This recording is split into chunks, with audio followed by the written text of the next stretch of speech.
This is a story about me and a couple of friends that went to one of those mazes on Halloween night that people love to go to. So like I said, it was Halloween night, and me and my two friends, Sebastian and Cody, decided what the heck, let's do something we haven't done in a while as a group. Let's go to one of those scary mazes.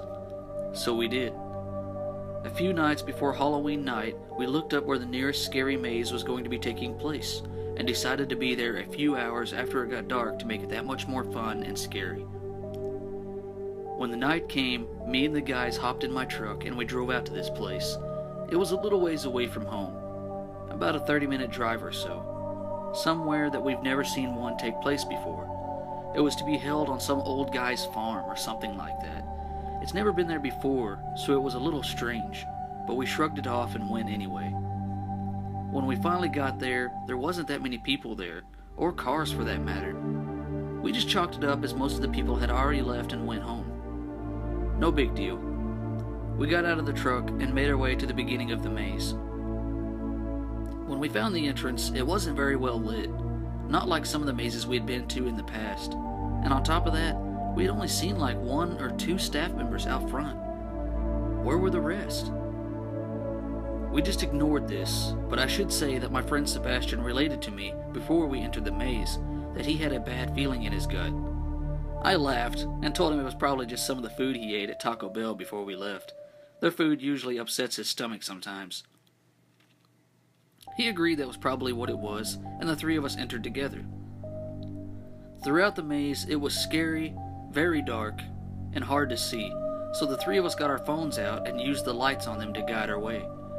We had probably been walking for about 15 minutes, already trying to find our way through. I was slowly getting more disturbed by the minute that we still weren't encountering any other people or kids in the maze. Why were we the only ones? I tried to shake this feeling that I was getting, and we pressed on. Eventually we came across a small bridge connecting to the other side of the maze. Now usually with bridges there's always somebody hiding underneath, ready to jump out and scare you. But when we crossed it, no one did this. We found it slightly odd, but ignored it and kept going. As we kept on, we kept running into dead ends, turnarounds, and just altogether it didn't feel like we were making any progress. I mean, I guess this is a maze and all, but shouldn't we have found somebody by now? We've been walking for what seemed like hours, but in reality, it was probably somewhere around 45 minutes to an hour. Eventually, we turned a corner and seen that it was only a dead end. But wait, we could make out somebody that was knelt down with what looked like a machete in their right hand, doing something to a body on the ground in front of them. At first, we were all freaked out, but I figured this was probably one of the actors setting up a prop. But soon, as we were mumbling amongst ourselves, this man stood up and turned to face us.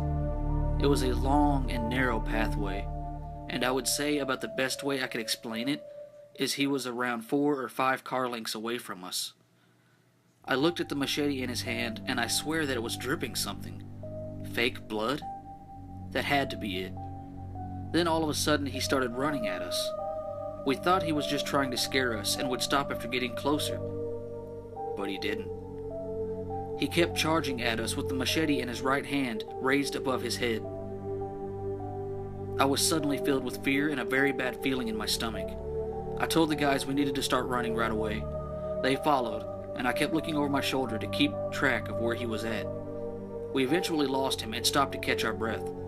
It was after a few moments of heavy breathing that we could make out the sound of sirens, and we could see the cop cars' lights in the distance over the walls of the maze. We made our way to them, eventually finding our way somehow back to the entrance of the maze, where we discovered the cops, an ambulance, a small group of people, and a scared girl talking to the officers. As we got closer, I listened in to what she was saying.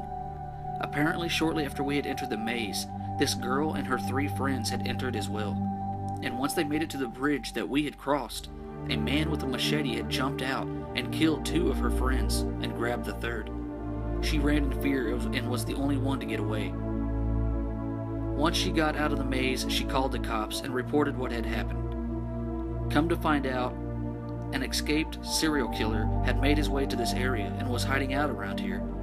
We told the cops about the man we found in the maze, and they sent in a few squads to check it out, and discovered not only just 2 bodies, but 4. The 2 friends who were killed at the bridge, the one that we saw getting mutilated at that dead end, and the actor who was supposed to be the jump scare at the bridge, dead underneath it.